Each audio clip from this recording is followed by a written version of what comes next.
నమస్తే. నేను వాసవి వెలిశాల. మా అమ్మాయి వాళ్ళ ఫ్రెండ్ మాట్లాడుతూ, "ఆంటీ నేను మీరు చెప్పినవన్నీ విన్నాను. మీరు చెప్పినట్టే చేశాను.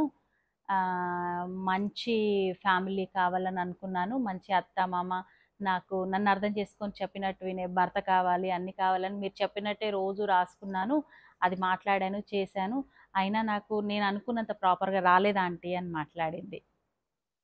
కదా! అదే. అదే నేను చెప్పేది. మనము ఒక కోరిక కోరుకుంటే దాని దిశగానే ప్రయత్నించాలి. మనం దాని దిశగానే అడుగులు వేయాలి. మనము ఇన్ని రోజులు తెలియకోకుండా ఏవో జరిగిపోయాయి. మన ఆలోచనలో, మన శరీరంలో చాలా నింపుకున్నాం నెగెటివ్ ఎనర్జీ. ఇప్పుడు ఎంత వీలైతే అంత ఆ నెగెటివ్ ఎనర్జీని బయటికి పంపిస్తూ, నెగెటివ్ థాట్స్‌ని బయటకు పంపిస్తూ ఉంటేనే ఎక్కువ మన మంచి ఆలోచనలు వాటి వైపు సాగే విధంగా ఉంటది మన ప్రయాణం.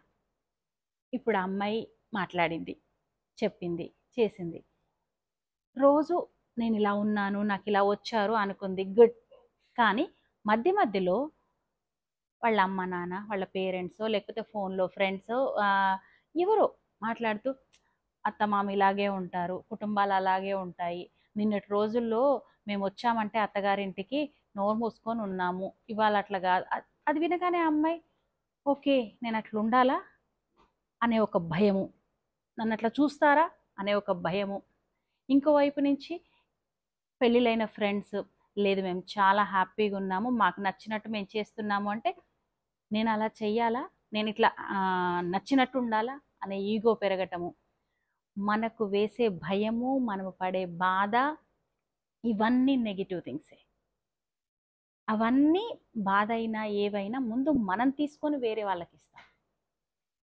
అది కరెక్ట్ కాదు. ఆ అమ్మాయి అవన్నీ చేస్తూ నేను బాగున్నాను, నాకు మంచి ఫ్యామిలీ దొరికింది అంటే ఎట్లా? ఇప్పుడు ఒక బిందె నింపుతున్నాం వాటర్ తోటి మనము చక్కగా, కానీ కింద అన్ని హోల్స్ ఉన్నాయి, అది నిండదు కదా. మన విష్ కూడా అంతే. మన కోరిక చాలా బాగుంది, అమ్మాయి కోరిక చాలా బాగుంది, కానీ ఆ అమ్మాయి వెళ్తున్నప్పుడు ఏవి వినపడుతున్నా, ఏవి చేస్తున్నా చాలా నెగిటివ్ మాటలు, బాధాకరమైనవి వినొద్దు. విన్నా పట్టించుకోవద్దు, వాటి గురించి ఆలోచించొద్దు. సమాజం కాబట్టి వింటూనే ఉంటాం, చూస్తూనే ఉంటాం. కానీ వద్దు. అమ్మాయి లేసింది మొదలు పడుకునే వరకు నేను చాలా హ్యాపీగా ఉన్నాను, మంచి కుటుంబం దొరికింది, నాకు కావాలి కాదు, నాకు మంచి కుటుంబం దొరికింది, ప్రతిదీ ప్రజెంట్ టెన్స్లోనే మాట్లాడుతూ నాకు మంచి భర్త దొరికిండు, హ్యాపీ లైఫ్ నాది అనుకుంటూ ఎవరైనా మాట్లాడినా కూడా హ్యాపీ లైఫ్, అందరికీ హ్యాపీ లైఫే ఇచ్చాడు భగవంతుడు, అది మన చేతుల్లోనే ఉంది అని అనుకుంటూ తీసిపారేస్తూ ముందుకెళ్తే ఖచ్చితంగా అమ్మాయి హ్యాపీ లైఫ్లోనే ఉంటుంది. ఇదే సందర్భంలో ఇంకో చిన్న విషయం ఏంటంటే, ఇంకా తెలిసిన వాళ్ళ అబ్బాయి అబ్బాయి అసలు నిజంగా నేను ఆశ్చర్యపోయాను. బుక్‌లో రెగ్యులర్‌గా రాసుకున్నాడు. ఎలాంటి అమ్మాయి కావాలి, ఎలాంటి లక్షణాలు ఉండాలి, ఆ అమ్మాయితో గడిపే సందర్భాలు, ఆ అమ్మాయితో తన జర్నీ, ఒక బుక్ నిండా రోజొక సందర్భం. ఒక పేపర్‌లో అమ్మాయి గురించి, ఒక పేపర్‌లో ఒక సందర్భం గురించి, ఒక పేపర్‌లో తన తల్లిదండ్రితో అమ్మాయి ఎట్లా ఉంటుంది, తన అమ్మాయితో ఎట్లా ట్రావెల్ చేశాడు, ఆ అమ్మాయి ఎట్లా మాట్లాడింది, అన్నీ రాసిపెట్టుకున్నాడు.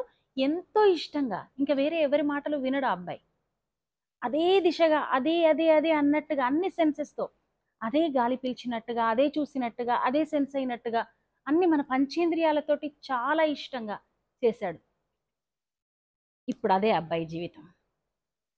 చక్కటి పిల్ల, అనకువైన పిల్ల, సంపాదించే పిల్ల, భర్తని ప్రాణంగా ప్రేమించే పిల్ల, మంచి అమ్మాయి వచ్చింది. మన చేతుల్లోనే ఉంది మన జీవితం. ఆనందం మన చేతుల్లోనే ఉంది. అన్నిటికీ మన మనసే కారణం. మన మనసులో మనం మంచి తలిస్తే మంచే. మంచి కానిది తలుస్తూ మనం మంచి కావాలనుకుంటే నోవే. ఒక్కటే గుర్తుపెట్టుకోండి, రెండే రెండుంటాయి మన జీవితంలో. కర్మలో రెండే రెండుంటాయి. ఆకర్షణ సిద్ధాంతం, లా ఆఫ్ అట్రాక్షన్‌లో.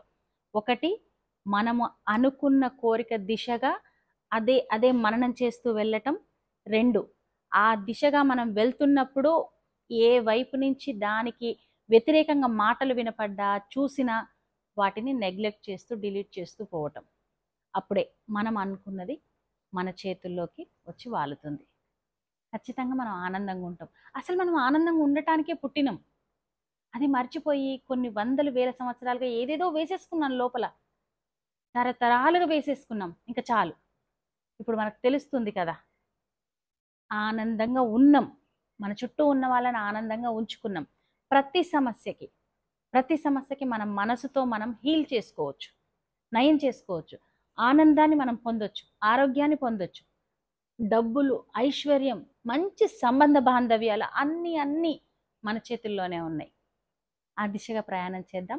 నాకు తోచిన వివరాలు మీకు తెలియజేస్తూ ఉంటాను. ఫాలో అవ్వండి.